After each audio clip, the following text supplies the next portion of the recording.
Hello and welcome everybody. Today you have a replay broadcast brought to you by Flamga and Rifkin, and as you can see here, we've refined and ironed out the UI a little bit, so if you guys have any feedback about this, let us know. Flamga has been a master as far as diligently trying to tweak the UI and figure out what works best, but getting into this game and not hesitating any longer, spawning here in the lower right corner of the map, the red Zerg player for team experience, it is xpKubbaN. And then in the top left-hand corner, we have the blue Zerg. Yes, guys, it is a ZvZ. We have Forsen from what I believe, from his Wikipedia page, is from Team Lemon Dogs. I gotta say, that's a weird team. I've never heard of that team before, but I'm sure there must be some history behind it. Cause yeah, we looked it up and he's the only person on the team, so. Hey, why not? I mean, look, if you're gonna go solo, make it interesting. They won't forget you. That's actually a very fair point. Now, the thing is, ooh, I should put the production tab, there we go, nicely there in the lower corner of the map, can't forget that.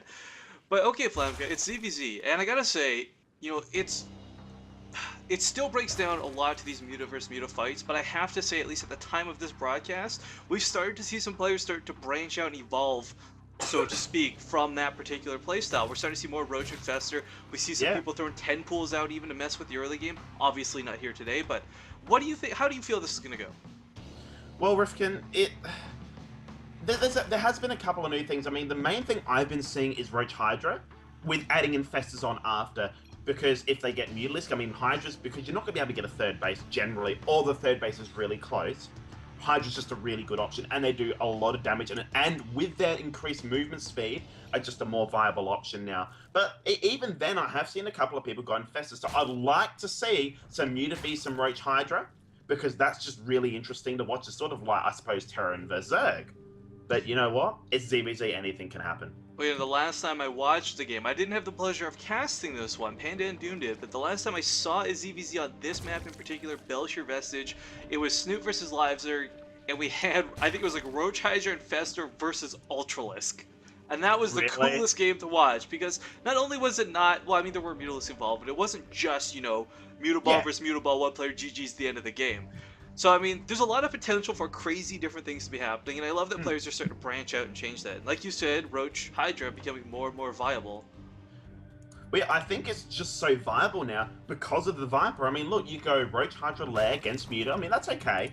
But the Muta player might go into, let's say, Broodlords. Well, you get Vipers, you can draw those Broodlords in. The Vipers make having an immobile army possible, because you can draw them in.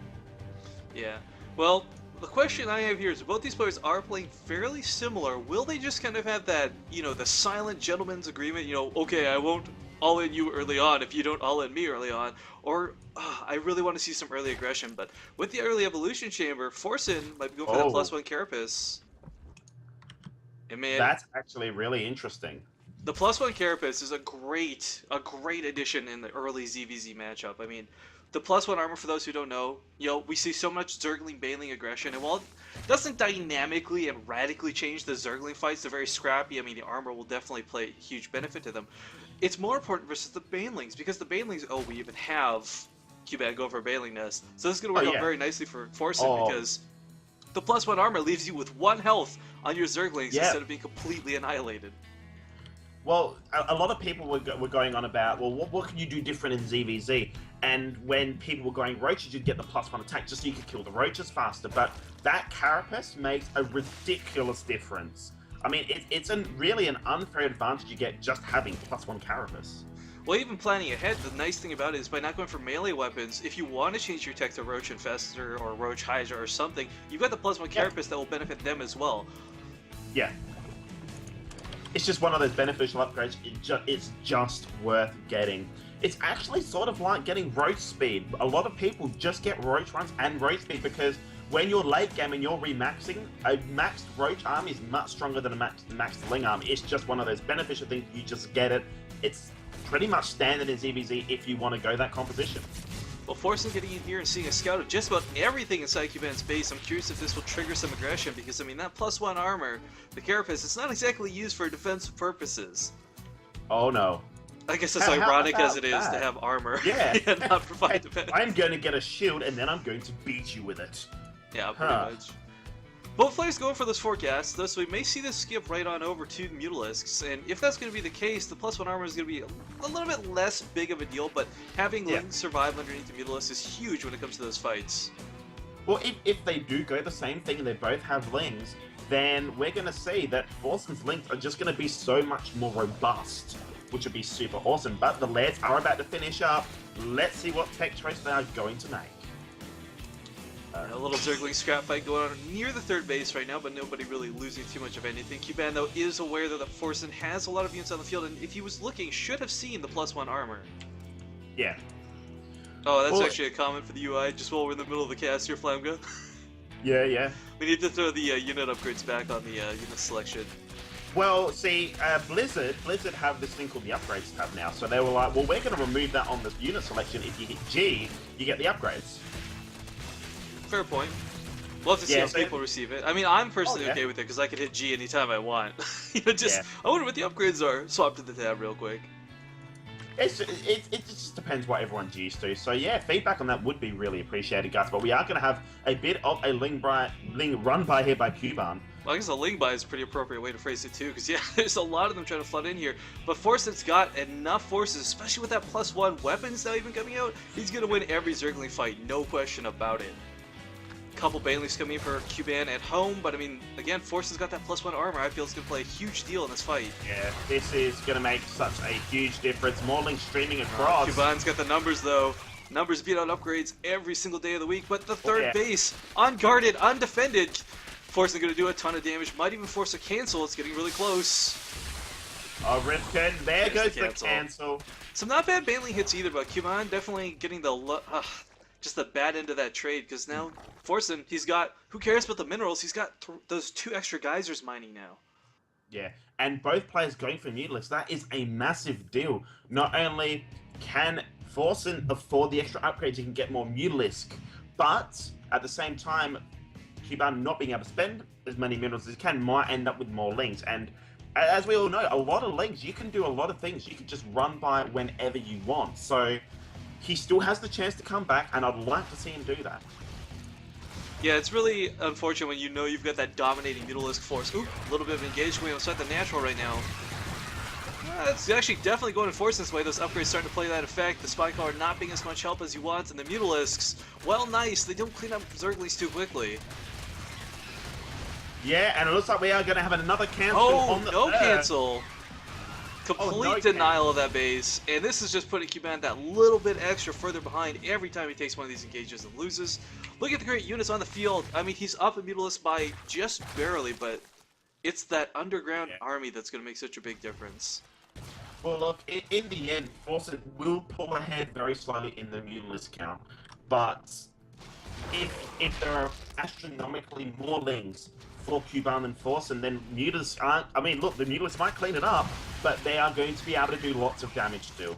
Yeah, a lot of times you see players, they realize they don't have the Mutalisk count and just run by, go for sort of base trade Zergling versus Mutalisk, but right now, xpKubbaN's in a bit of trouble, starting to run away. That was a beautiful start there from Forsen, 2 Overlords and a Queen. Yeah, so not only crippling the supply, but production.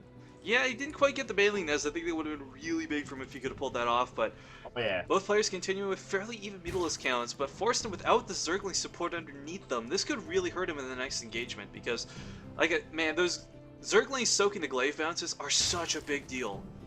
A lot of people overlook it, but they are so critical to those fights. Yeah. Well, a lot of people, I believe, have been overlooking it mainly because the glaive bounce is random, but it's better having those lings there. I mean, look, there might be one time where it might not make much of a difference, but the next time it will, and then you'd be like, well, I wish I brought my lings. Well, Forsen looking to continue his aggression, see if he can deny the space one more time. I mean, he's denied twice already. xpKubbaN does have forces here, but unfortunately, none of them can attack air. Mutalisk get a nice snipe. Beautiful there, and both players still fairly even in the Mutalisk count. Yeah, which is a bit surprising because of all the gas that Forsen's dedicated to tech compared to his opponent, but, I mean, numbers, they're more important than upgrades, I feel, especially when you're on such close Mutalisk upgrades at this point. Now here's that Ling run-by we were talking about earlier, gonna try and get this 3rd base. There's not a lot here to defend it, but in the main it's looking really bad for xpKubbaN as well. Oh, wow. That is a massive amount of destruction. Run by in the third, though. And there really isn't enough here for Forsen to defend it, but the Mutalisks are there and will clean it up slowly. It will bait Forsen back home, though, which is really nice. However, Forsen did pick off 26 workers. I mean, that was a huge hit in the main. Oh, man. And this massive Mutalisk block will be able to continue around the field. Look, it's 28 to 32, but I'm still really surprised. Forsen still hasn't pulled ahead in the Mutalisk count. It doesn't... To me, that doesn't make sense. He should be really far ahead, at least by 5 or 6. Well, this is the catch. I mean, he had the extra 2 geysers way before his opponent, but he spent that on upgrades. He spent it on, the melee weapons, the armor. While it's only a couple hundred gas here or there, that's what starts to really stagnate your numbers. But okay, we got another big fight coming here in the third. xpKubbaN again forced to defend this one key location. Mutalisk numbers dwindling on both sides. Players on fairly even upgrades, actually, for the air attack. Whoa, and xpKubbaN looks like he's going to be able to push him back. It's 27 to 21 Mutalisks. Forsen definitely doesn't want to take that fight right now. Yeah, he's going to have to pull right back. And yeah, that lack of Ling support underneath is hurting him. Oh, but Mutalisks taking actually a really nice engagement. Forsen turning this around in the middle of the map. Catching a small flock of Mutalisks off guard, but xpKubbaN going to turn it around as well for him. That was a beautiful counterattack there. xpKubbaN's got the numbers here, but there's 2 queens here to support. Oh, sorry, just 1 queen. Will we see any transfuses? A nice transfuse coming out some of these Mutalisks, but it's just not enough. The numbers are dwindling, xpKubbaN. I think that's going to be it for Forsen. And all the Mutalisks are gone now. xpKubbaN will be able to make a comeback here. And GG. I gotta say, before we leave this, like, it amazes me that Forsen was able to put so much pressure on this third base, right? Like, 1 cancel, 1 complete denial.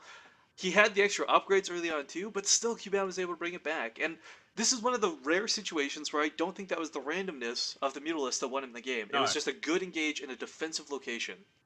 Yeah. Well, look, in the end, you need to be a fair few Mutalisk ahead before you can start engaging them aggressively in their base, because they still have the defender's advantage. They're still going to be bursting Mutalisks, so you just have to be careful until you are 100% sure you are ahead. Alright guys, well that's it for the broadcast. Again, if you have any feedback on the UI, leave it in the comment section below, or you can hit us up on Twitter. Our information will be down below in the description. We value your input, so please and thank you. Yes, send it through.